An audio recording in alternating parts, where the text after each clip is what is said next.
Well, we don't even have a motorhome yet. What we do have is a list. It's fairly comprehensive.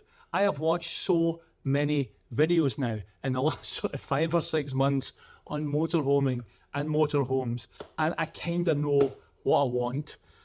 It's a fairly stubborn, it's a fairly specific list. It's pretty comprehensive. It might never come to fruition. We may have to make some compromises. In fact, I'm sure we will have to make some compromises. But listen, this is my list. So thank you very much. I'm going to stick with it and see if we can achieve what we want to achieve in buying our motorhome.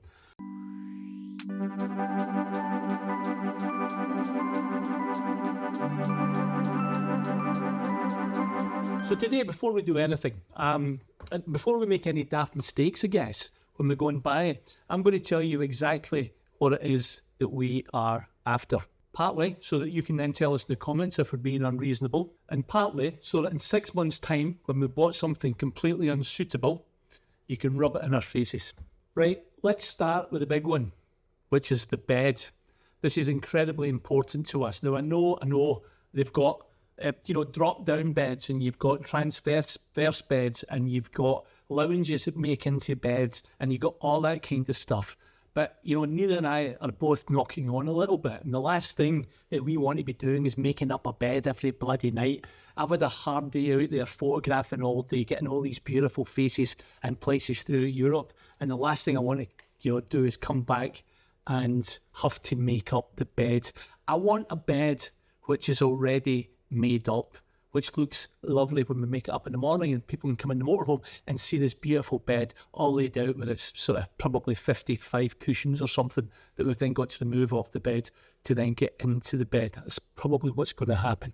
But yeah, so we're looking for a fixed island bed, something that we can walk round, close the door, have a shower in private, all that kind of jazz. So that's what we are after when it comes to the bed.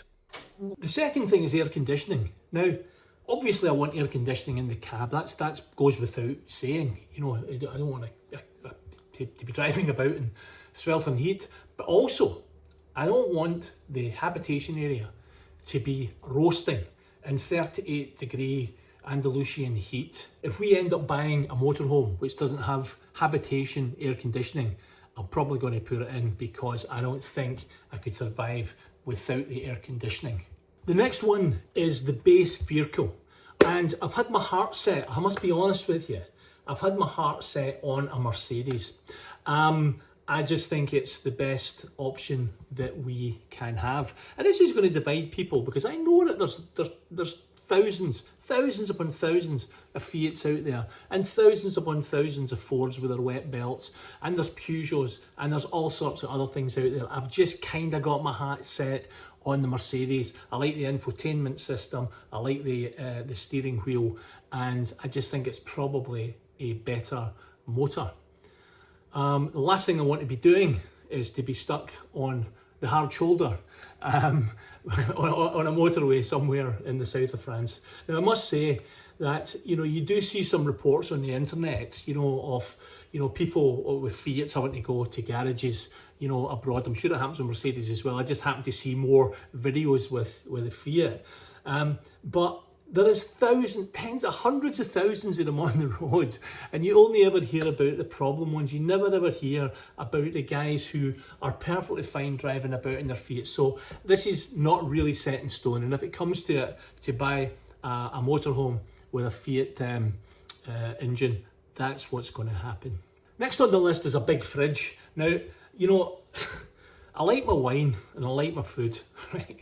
So I don't want a fridge the size of probably a minibar in a hotel. I want something that can take a good few bottles of white and rosé wine and a good selection of food. We want to be cooking properly on this adventure. We don't just want a fridge with one bottle of wine and a wee sad bit of lettuce and a yogurt.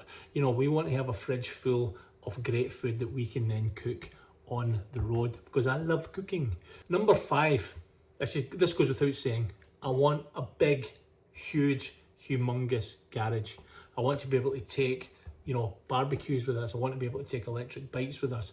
I'm actually even taking my piano, which is, oh, it's not. It was some, oh, you can just see the edge of it just about there. So I want to be taking, I've got a Nord Piano 5 and I want to be taking that with me on the road. And hopefully I may get a few wee gigs while we're there, maybe at the restaurants and the campsites or in a local bar somewhere in Spain. That would be great. I'd love to do that. I've got a big, massive set list, like about 200 songs that I do. Nobody knows any of the songs because they're all kind of obscure things, but nevertheless, we'll give it a bash. So I want a really big garage, and I want a shower in there, you know, outdoor shower in there. I want it to be heated. I want there to be lights in there. I want, you know, to be able to store loads and loads of stuff in the garage. I don't think that's too unreasonable to ask. Number 6 is a gas low system. I do not want to be hunting around for specific bottles across in Europe. I know it's a big problem, LPG. You know, you're not allowed to fill up a refillable bottle now across in Europe in a lot of places. I've been reading loads about that. But if you've got a filler tap on the outside of your motorhome, you can then go to the refill stations in any garage or LPG place and fill it in from there. You may need an adapter, but that's, you know, by the by, that's easy enough to sort out. I don't want it to have to be another thing to have to think about, another thing to have to stress about. I just want to be able to go and make it work. So that's number 6 on the list. Number 7 is for you guys who have experienced sleeping on a slope. I want to get self-leveling or air suspension so that I can just drive up, no have to worry about it, press a button, and the motorhome is going to rise and be perfectly stable. Now, it's very important, by the way, to do that because, you know, if you're not level, your sink water is not going to run away. Your shower water isn't going to run away. And so I want it to be self-leveling, dead easy. I want to have a good night's sleep. And this is a non-negotiable for me. And again, if we buy a second-hand van and it's fitted, that's great. If we buy a van and it's not fitted, that's something I'm definitely going to be fitting onto the van. I think that's a non-negotiable one for me. Right, let's go on to the things that are perhaps less about function and perhaps more about actually living in this thing. What I do want is I want a comfortable, spacious front lounge area with a decent sized table, but not one that takes up the whole place. Sometimes I feel they're too big, the tables. In fact, I was looking at the Coachman Travelmaster 545, I think it's 545. I was looking at that and I was really impressed when I went into it because there is no table. It's like 2 benches opposite each other. And it was huge. When I went into it, I thought, oh my God, this is huge. Where quite a lot of the German motorhomes and other motorhomes, they have a massive table and it just seems to be fixed and it kind of gets in the way and it makes it look smaller. So we might be considering one of these Coachmans, which has, by the way, the separate table that you can take out and you can put up whenever you want it, whenever you're having a meal or whenever you've got people coming in. But you know, it's not a tent we're living in, right? We're 67 years old and we're going to get older, probably, right?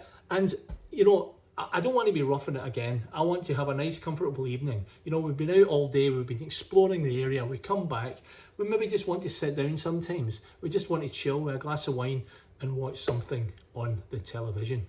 That's probably going to happen because we do love the television. Who doesn't it?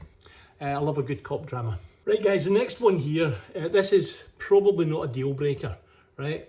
But I have seen quite a few vans that have got underfloor heating.